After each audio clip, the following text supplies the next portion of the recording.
Here I'm standing in front of a monument, or more precisely, in front of a building under monument protection.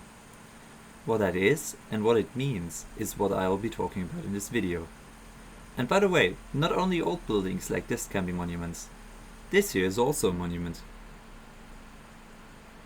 So, as I've already said, I'm going to talk about monuments today and monument protection in its own right.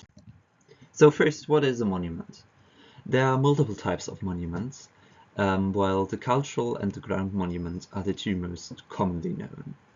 A cultural monument is an object or a building, including its associated urban spaces or green spaces around. It could also be a complex, so like an ensemble of multiple buildings or a garden with like buildings and a castle, things like this.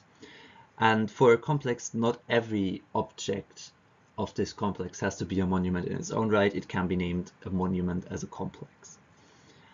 And its preservation for all cultural monuments must be in the public interest for one of many reasons. Maybe for artistic reason, for scientific, historic, technical, or urban planning importance. It has to have some historical importance to it. And then there's the ground monument. A ground monument is a remnant of human, animal, or plant life that is hidden underground or is already excavated and is of high scientific impact. For example, it might be remnants of ancient foundations like castle walls. It might be a graveyard. It might be fossils. That all could be ground monuments.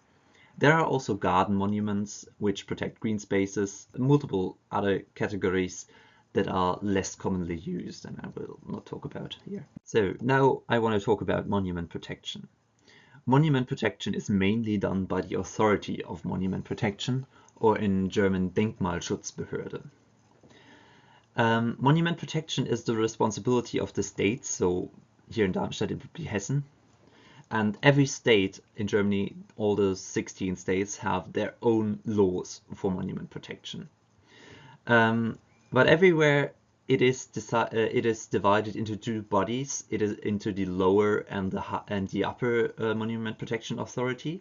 The upper one operates statewide and is more for special measures, important things, and its head is the corresponding minister.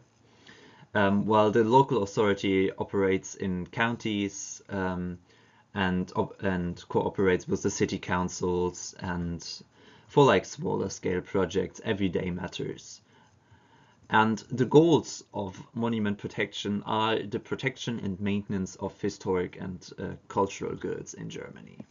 So, what are the consequences if a building falls under monument protection? Well, every change to the building has to be permitted by the Monument Protection Authority, because the sense of it is that the historical image must be protected in its entirety. That is the technical term. What it means is the building is supposed to look like it's always looked. So meaning if you want to replace a window or your fences, they have to be very, very similar or look exactly the same as the original ones. And the authorities, they will check if you're doing things properly. And they set regulations for what are you allowed to use and what not. And for every change that you would do without permission, they could force you to restore it to the original state or give you an alternative of what you have to do to meet their criteria, to meet their regulations. But it is not advisable to go against the authorities. On the other hand, the Monument Protection Authority can also grant financial support for either renovations or the upkeep of protected objects. For the upkeep, especially important for like gardens that are very financially heavy to maintain. And also renovations are often, because of these regulations, way more expensive than it would be for normal buildings. Now a little example I've already showed in the opening video. This little kiosk is under monument protection. And what makes it a monument? Well, it's an historic newspaper stand from 1954. It was innovative architecture and urban design for its time.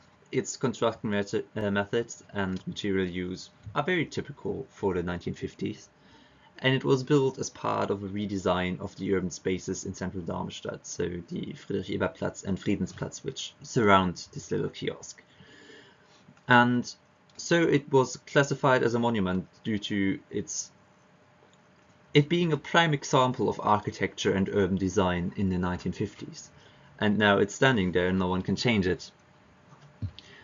Yeah, that was my presentation about monuments. Here you see my sources, and thank you very much for watching.